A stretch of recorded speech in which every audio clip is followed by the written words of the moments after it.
Je suis très content à chaque fois que je suis devant, que vous soyez là. Quand vous avez de la bonne énergie que vous m'envoyez envers moi.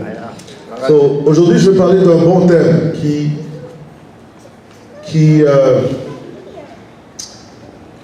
touche toutes les vies, toutes les personnes présentes ici.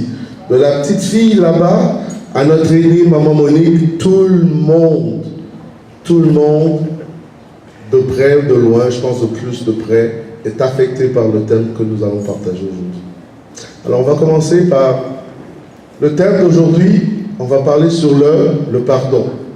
Alors, je vais faire ceci, je vais faire un petit exercice. Tournez-vous autour de votre voisin, choisissez-en un, et dites-lui, je sais qu'il est difficile de pardonner. Mais aujourd'hui, nous allons nous pardonner. À recommencer. Je sais qu'il est difficile de nous pardonner. Mais aujourd'hui, nous allons nous pardonner. Amen. Comme vous voyez la petite photo, il est très difficile de demander pardon et de recevoir le pardon des gens. Vrai ou faux? Franz, est-ce que c'est facile de demander pardon? Est-ce que c'est facile de recevoir un pardon? Si c'est facile de demander, si c'est difficile de donner pardon, je crois que ça doit être aussi difficile de recevoir un pardon. Parce que la personne peut être fâchée contre toi et ne pas vouloir recevoir le pardon et demander pardon, n'est-ce pas? C'est difficile. Hein? Regardez la photo. Ne boude plus, je te demande pardon. La petite fille, elle semble pas vouloir accepter le pardon. Hein? Qu'est-ce qu'il fait le petit garçon? Il est où? Il est à genoux. Demandez pardon. L'autre, pardon, je ne le ferai plus. Regardez ce que la fille dit. Bah, elle a plus de cheveux. La poupée.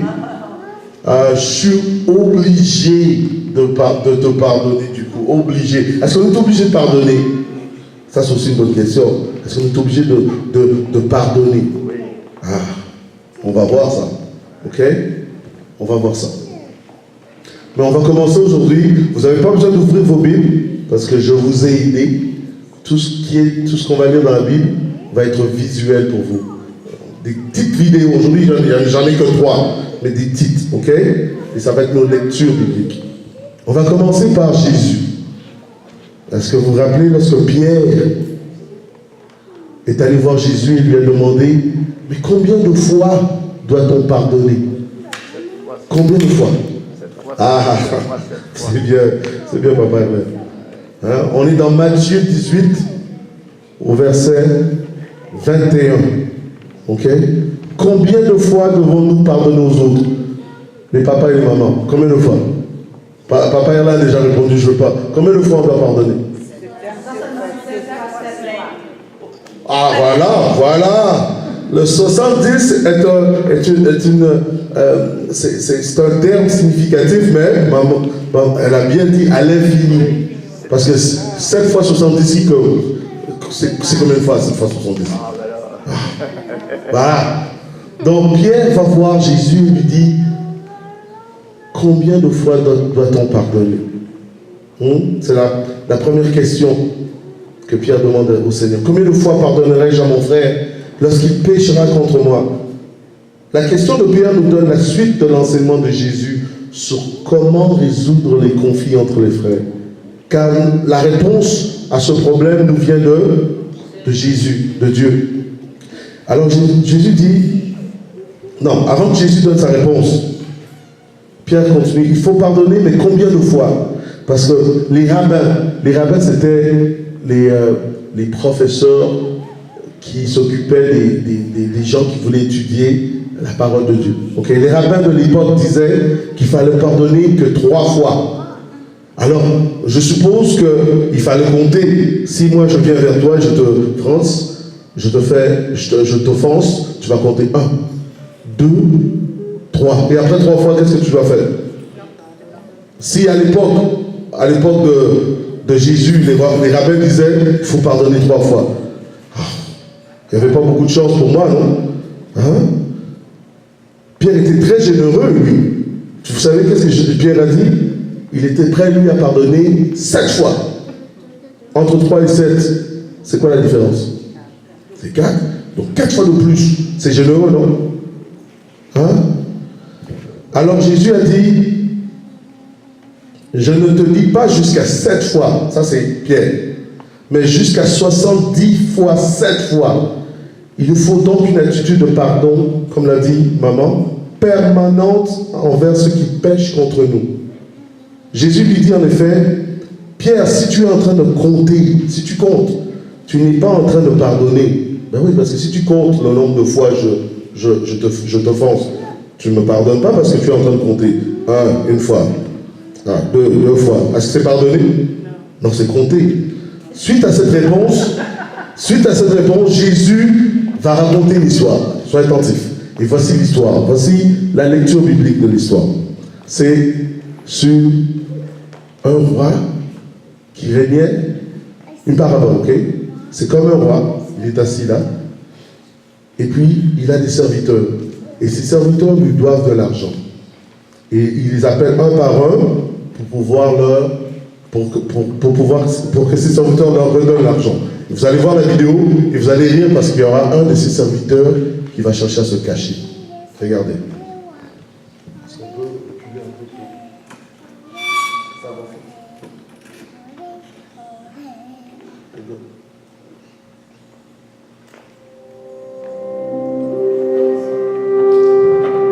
Regardez ça. C'est pourquoi le royaume des cieux est semblable à un roi qui voulut faire rendre compte à ses serviteurs. Pierre, fils de Zébadon, tu dois 100 deniers.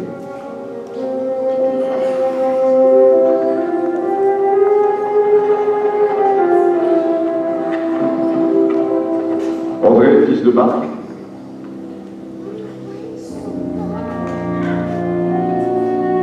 toi, tu dois 1 talent.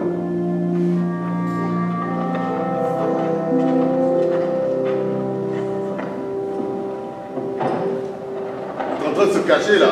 Il n'a pas. Hein? Tiens. Il n'a pas d'argent. Il n'a pas d'argent. Ah, il n'a pas d'argent.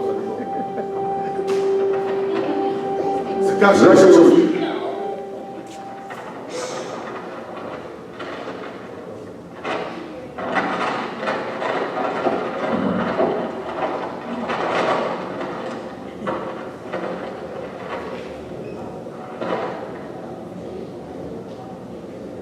Zacchaeus.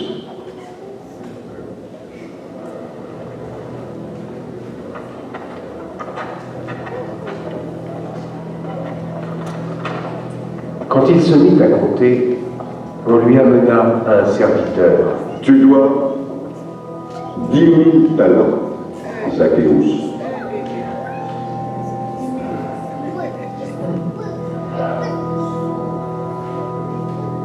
Maître, je suis navré, je n'ai pas de quoi payer. Alors il sera vendu. Oh.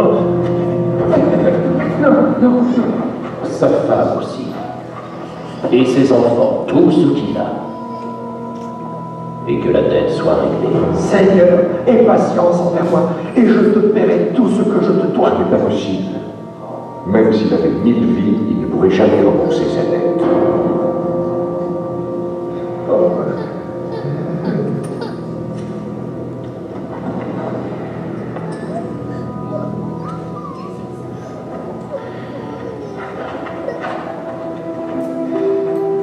Regardez ce que le roi va faire. Regardez bien.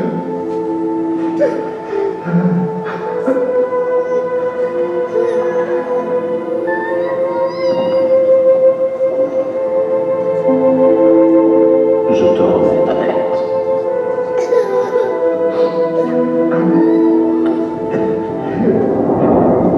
Laissez-moi le voir. Ce serviteur, après qu'il fut sorti, rencontra un de ses compagnons Personne ne voira avant. qui lui devait 100 deniers. Son compagnon lui doit 100 deniers. Et lui, il devait 10 000 talents. 100 deniers. C'est comme 5 $. Félix.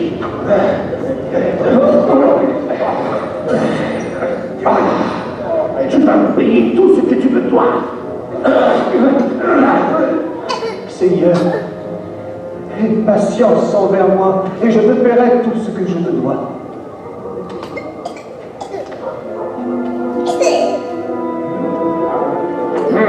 Allez, emmenez-le. Non! Non!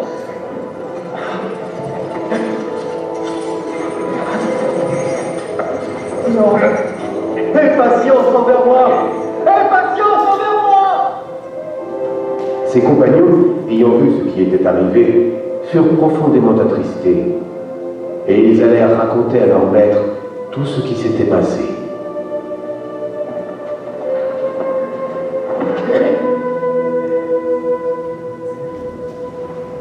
Zacchaeus est ici. Les 10 000 talents sont prêts, mon Seigneur. Regardez les 10 000 talents. Regardez dans la salle du roi, tous les sacs, tout ce qu'il devait. Vous voyez tout ce qu'il devait au roi? Tout est là. Tous les sacs, il regarde les sacs. Regardez, regarde. Tous les sacs, tout ce qu'il devait. Et il commence à comprendre. Zacchaeus est un mauvais serviteur. Je t'avais remis toute ta dette. Regardez toute sa dette qu'il devait au roi.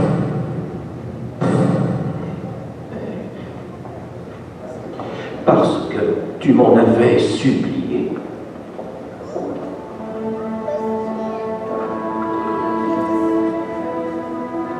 Ne devais-tu pas, toi aussi, avoir pitié de ton compagnon?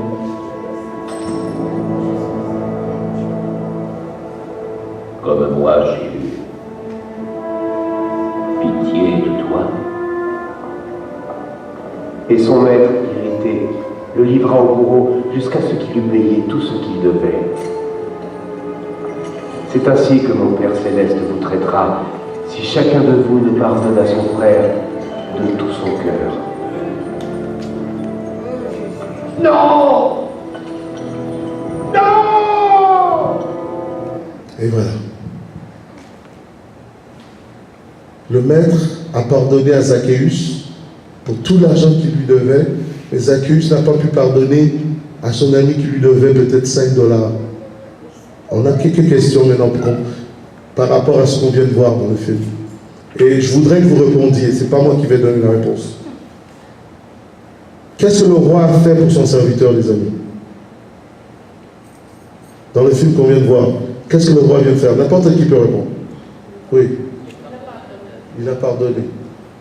Deuxième question, on va aller vite. Est-ce que le serviteur a montré qu'il était reconnaissant envers le roi? Envers le roi. Envers le roi, oui, mais est-ce que... Ok, envers le roi, c'est une bonne réponse. Qu'est-ce que ce serviteur a fait à l'autre serviteur? Oui. Oui, voilà. Et qu'est-ce que le roi a fait au serviteur qui ne voulait pas pardonner?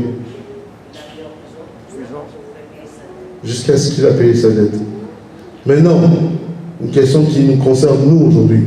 Est-ce que tu voudrais que Dieu te mette en prison pour ne pas avoir pardonné à ton frère ou à ta soeur ou à un ami? Pourquoi? Non, mais pourquoi? Ah, vas-y. Plus fort.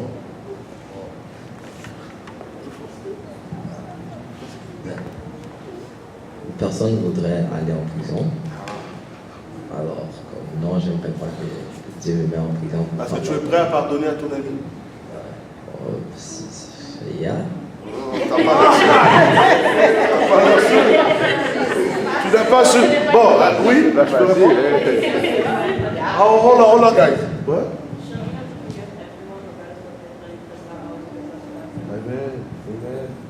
Wow, lui il n'est pas sûr. Il y a une deuxième parabole pour faire sûr qu'il va être certain de pardonner. L'importance de savoir demander pardon. Comment demander pardon? On va voir la parabole du fils perdu ou du fils prodigue. C'est dans Luc 15, 1 à 24. Ok? Pourquoi, maintenant si je vous demande, pourquoi il faut savoir demander pardon? Alors Jésus raconte, le Seigneur Jésus nous raconte l'histoire d'un fils. Ça, je vous donne le résumé, on va voir le film. 2 minutes encore, écoutez le résumé. D'un fils qui a demandé pardon à son père, qui a demandé à son père de lui donner tout l'argent de son héritage. et qui est ensuite parti chez lui, est allé gaspiller son argent, son héritage en s'amusant. Et lorsqu'il a tout dépensé, lorsqu'il a fini son argent, il a trouvé un boulot, un travail. Vous savez c'était quoi son travail? Oh, vous connaissez l'histoire? Ah ben c'est bien ça. Il nourrissait les cochons, effectivement. Ah ben c'est très bien, les parents font du beau travail avec les enfants. Et le fils s'est rendu compte qu'il était malheureux. Parce qu'il avait tellement faim qu'il était prêt à manger même la nourriture des cochons. Lui qui venait d'une bonne famille. Et il a commencé à penser qu'il pouvait retourner chez lui pour travailler. Pas retourner chez lui en tant que fils, mais retourner chez lui en tant que serviteur de son papa. En s'occupant des animaux de son père et que sa vie serait meilleure. Alors il se rendit compte qu'il avait péché contre son père et contre Dieu. Et il retourna chez son père pour lui demander quoi? Pour lui demander quoi? Alors, son père l'attendait. Depuis le jour où il était parti, son père attendait le retour de son fils. Et celui-ci fut tellement content d'apercevoir son fils qu'en le voyant revenir à la maison, il organisa une fête. Ok? On va s'arrêter là. On va pas plus loin que ça. On va s'arrêter lorsque son père revoit son fils. Et on va voir une petite vidéo. Ok? C'est encore 3 minutes. Et regardez bien la vidéo, il y a quelques questions qui suivent.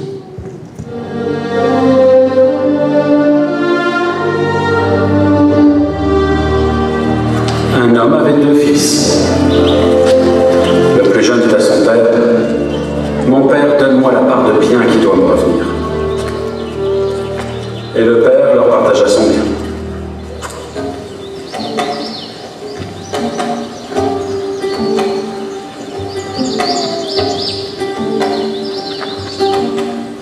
Peu de jours après, le plus jeune fils, ayant tout ramassé, partit pour un pays éloigné, où il dissipa son bien en vivant dans la débauche.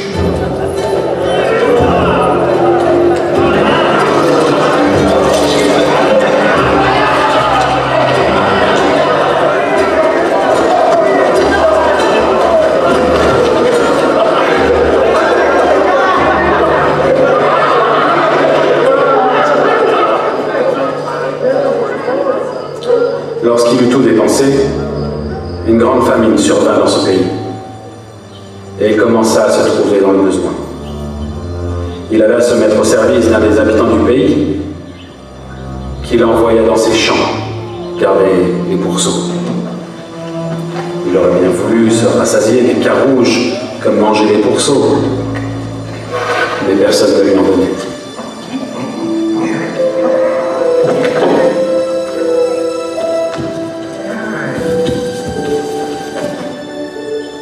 Étant rentré en lui-même, il se dit: combien de mercenaires chez mon père ont du pain en abondance, et moi, ici je meurs de faim. J'irai vers mon père et je lui dirai: mon père, j'ai péché contre le ciel et contre toi. Je ne suis plus digne d'être appelé ton fils. Traite-moi comme l'un de tes mercenaires. Et il se leva et alla vers son père. Comme il était encore loin, son père le vit et fut ému de compassion. Il courut, se jeta à son cou et le baisa. Le fils lui dit: mon père, j'ai péché contre le ciel. Regardez comment son père court vers son fils. Je ne suis plus digne d'être appelé ton fils.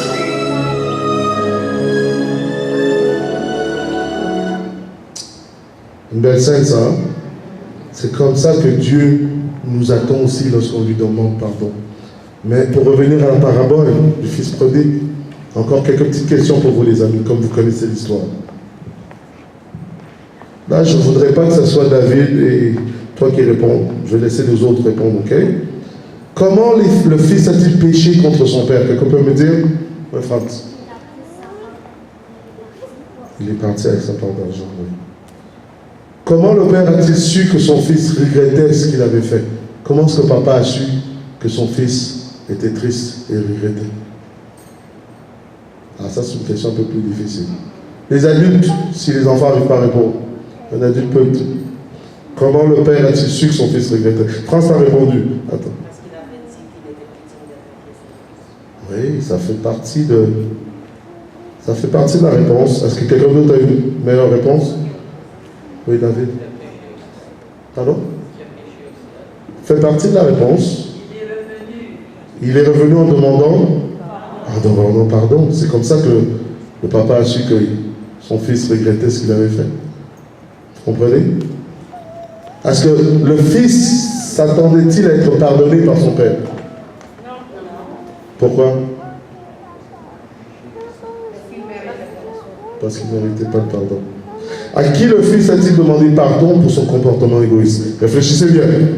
C'est une tricky question. Oui, maman. Il a demandé pardon à Dieu et à son père. Très bonne réponse. À Dieu et à son père. Ok? Il faut savoir demander pardon. C'est vrai qu'il est bon de demander pardon à la personne à qui on a offensé, mais il faut aussi demander pardon à Dieu, car en offensant la personne, on offense Dieu. Amen. Ah! On a presque fini, parce que beaucoup de gens veulent faire le jeu. J'ai apporté. Quel est le titre de ça? Est-ce que vous pouvez lire? Le point C? Les cœurs en pierre. Est-ce que quelqu'un peut m'aider? Tu peux donner ça à chaque enfant, une pierre chacun. Hein? Une petite pierre chacun. À tous les enfants tout d'abord. S'il y a un reste, peut-être les adultes. Ok? Juste aux enfants. Voilà. Je vais attendre, on va attendre un petit peu qu'il termine.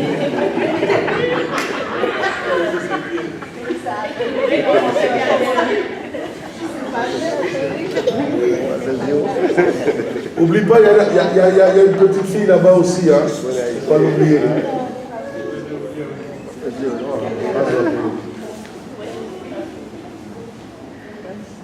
Des cœurs en pierre. On va faire un petit exercice. Ok? Après ça, on va regarder un petit témoignage de 3 minutes et on aura fini. Ok?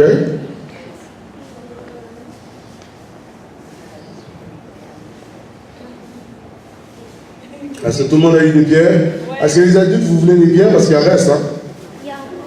Ouais, ça serait bien d'avoir une pierre parce que je vais poser des questions par rapport au feeling de toucher une pierre. La sensation. Et si vous n'avez pas la sensation, vous aurez de la misère à répondre. Il y en reste, donne-en une aux adultes qui en veulent. Donne-en à papa quand même. Oh. Papa, allez papa. Voilà. Oh. Ok. Voilà. Bon, pendant qu'il termine, on va gagner du temps.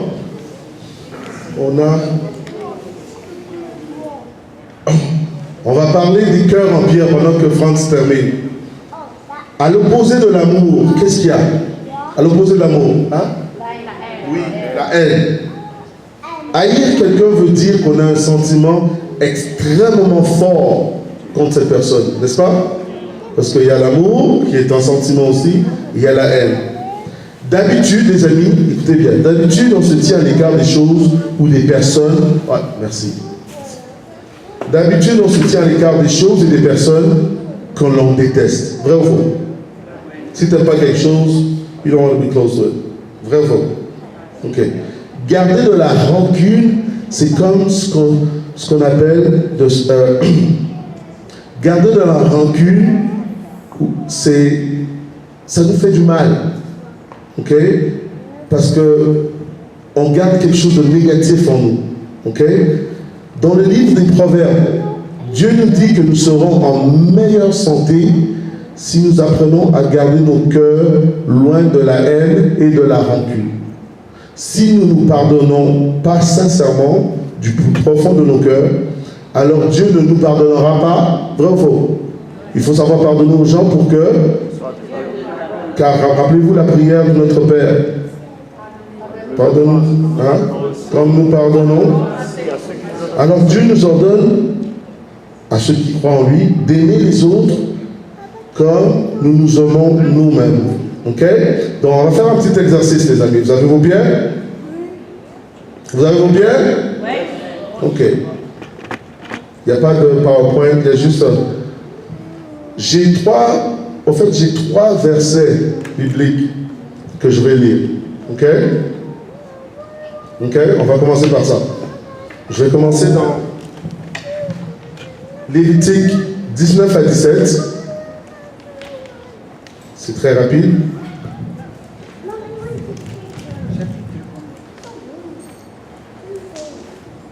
Ok. Lévitique 19 à 17. Et je voudrais que vous m'écoutiez pendant que je lis. Et écoutez, cherchez le mot cœur. Dès que je dis le mot cœur, vous me dites d'arrêter. Ok? La lecture. Vous comprenez? Dès que je dis le mot cœur, vous me dites d'arrêter. Je vais faire une pause et je vais recontinuer. On est dans Lévitique 19, 17 à 18. Écoutez bien. Tu ne haïras point ton frère dans ton cœur. Tu auras soin de reprendre ton prochain, mais tu ne chargeras point d'un péché à cause de lui. Très bien. Vous avez entendu le mot cœur? Ok. Deuxième lecture. Proverbe 4, 20 à 23. Je vais rapidement, je suis désolé.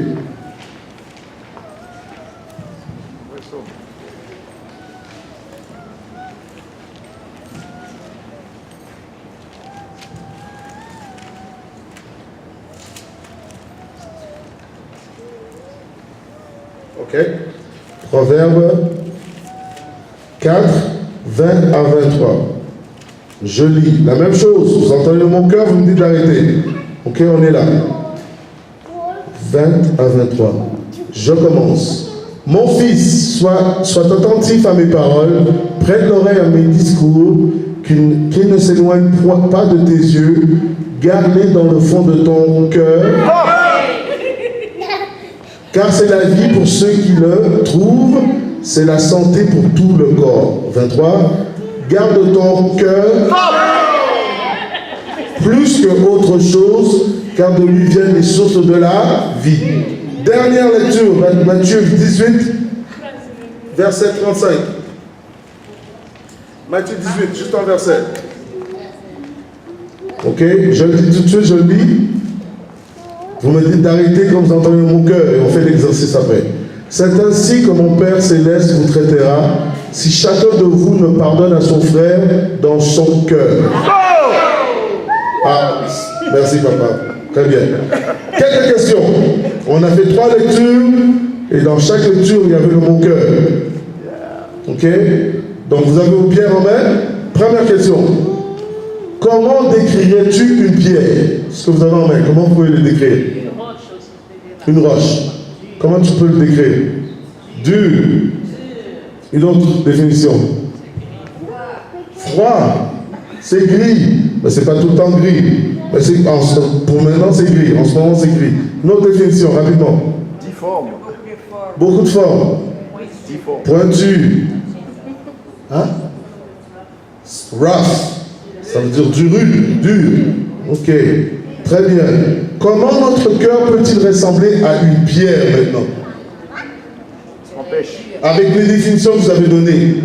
Parce qu'on pêche. Lorsqu'on pêche. Lorsqu'on a un cœur rude. Quand un cœur rough, dur, rude, froid, gris, un cœur gris. Une autre définition.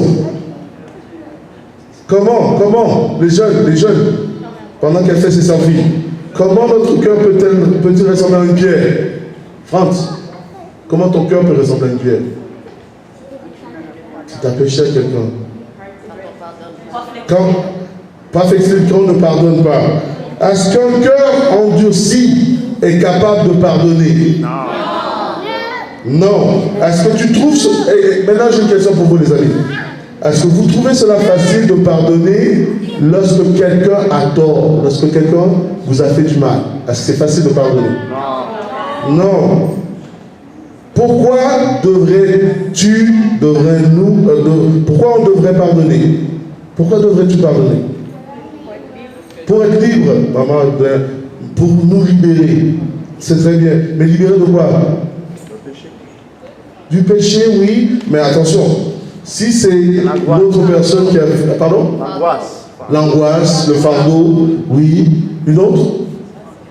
Huh? The guilt, if it comes from the other person, because pour que Dieu nous puisse nous pardonner, nous aussi, si nous commettons des péchés, oui. Hein? L'amertume, très bien. Le stress, oui. Bon, maintenant, personnellement, est-ce que quelqu'un vous a déjà pardonné? Toi, Franck, est-ce que quelqu'un t'a déjà pardonné?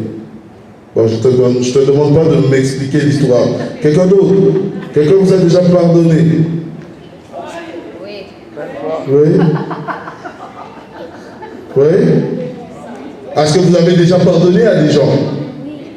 Bon, attendez, on va revenir un peu en arrière rapidement. Quand quelqu'un vous a pardonné, comment vous vous êtes senti?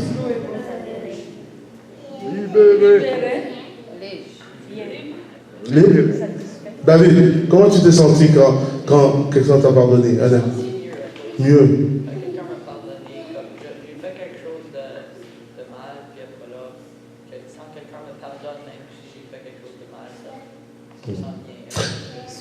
Soulagé. Mais maintenant, si tu as de la misère à pardonner, parce que ça arrive des fois, c'est difficile de pardonner, qui peut t'aider à pardonner?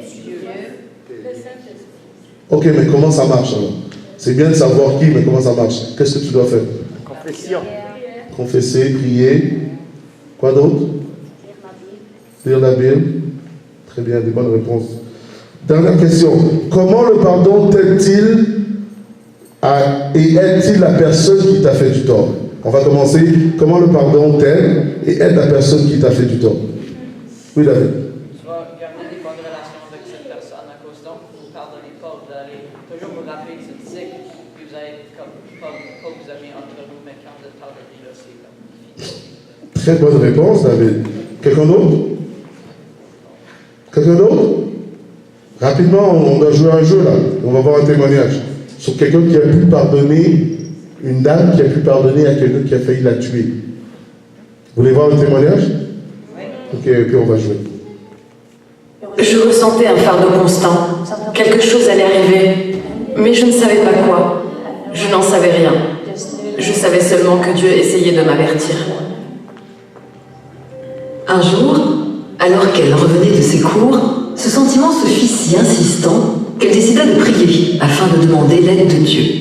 J'ai coupé le moteur, j'ai prié, et au moment où j'ai dit Amen, le Seigneur m'a parlé intérieurement et il a dit lève les yeux. Et quand j'ai levé les yeux, j'ai vu dans le rétroviseur un jeune homme qui s'approchait de la voiture. J'avais déjà entendu des policiers parler sur le sujet.